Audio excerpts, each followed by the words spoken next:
Our passion here at 100 Huntley Street is to speak into some of the biggest issues facing Canadians. Crossroads recently tackled the opioid epidemic in Canada with a live stream special on our digital platform Castle. Take a look. One life was lost to opioid overdose every 2 hours in Canada. That was 2018. We need a better tomorrow. Canada is in the grips of a severe opioid epidemic. There are few things more difficult in life than trying to help a loved one who's addicted to a substance so powerful it destroys lives and tears families apart. Opioids, fentanyl, carfentanil, hydrocodone, heroin, none of these drugs discriminates. It hits all kinds of people from different backgrounds and ages, plunging addicts and their loved ones into an abyss of chaos, confusion, even death. Tonight, we break down the stigma behind the opioid crisis and addiction while we learn and pray for compassion and search for a God-centered approach and healing for all of us affected by Canada's opioid crisis.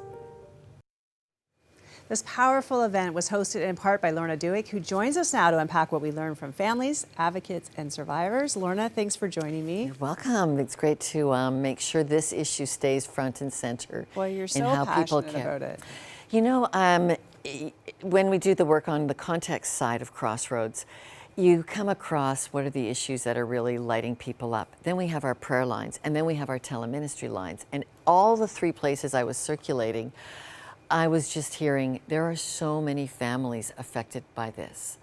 And for me, when I sat down and interviewed Mothers Stop the Harm and realized there was over 700 moms in Canada in a support group who had lost their children because of dangerous drugs. So the street drug supply in Canada is poisoned.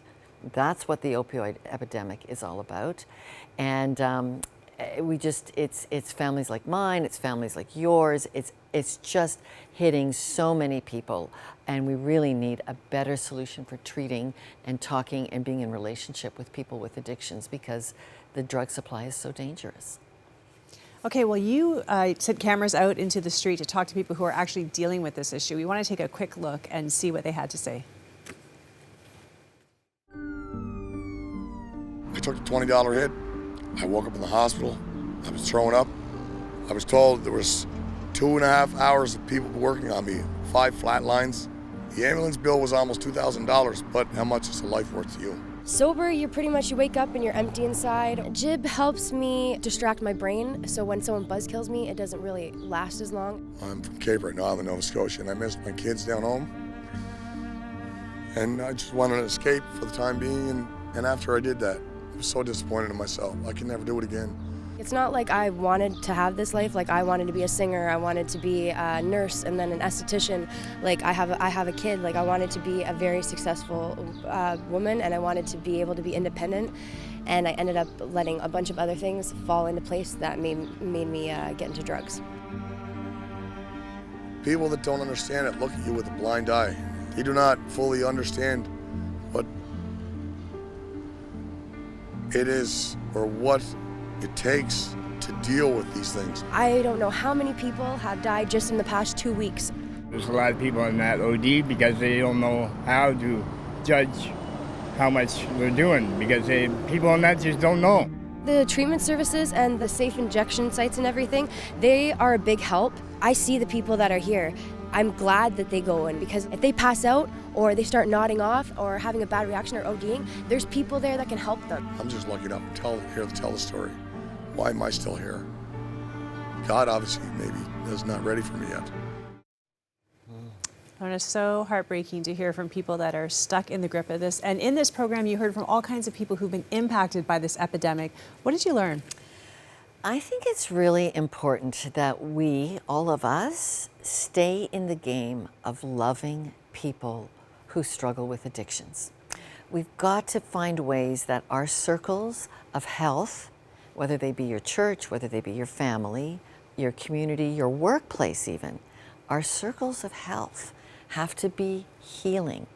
And that means you've got to roll up your sleeves and just get to know these people and get to be part of the healing journey. And it's just all of the resources. If we're just going to wait for government to fix this problem, it will not be fixed. We need more compassion. We need a lot more compassion, and that compassion comes with engagement. You know, I personally know somebody whose son is in the grips of a fentanyl addiction, and one of the things that seems to be in such short supply when you're living the reality of that is hope. Did you leave that special with hope?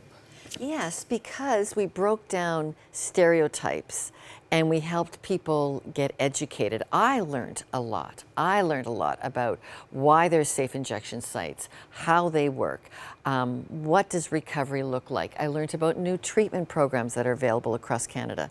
And that's why we're leaving Canada Cares, our opioid summit, up on Castle.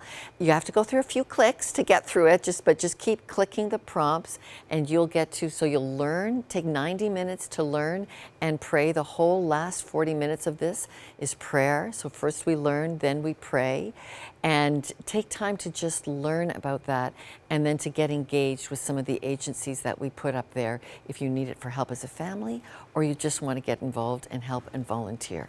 Really quickly, what are some things that we can be praying about this epidemic? Engagement, that people will love people with addictions with a deeper love. They'll volunteer. They'll knock on the door of a shelter and say, can I do dishes? Can I pick up groceries? Can I clean? Can I just sit on Fridays and have a visit with these people?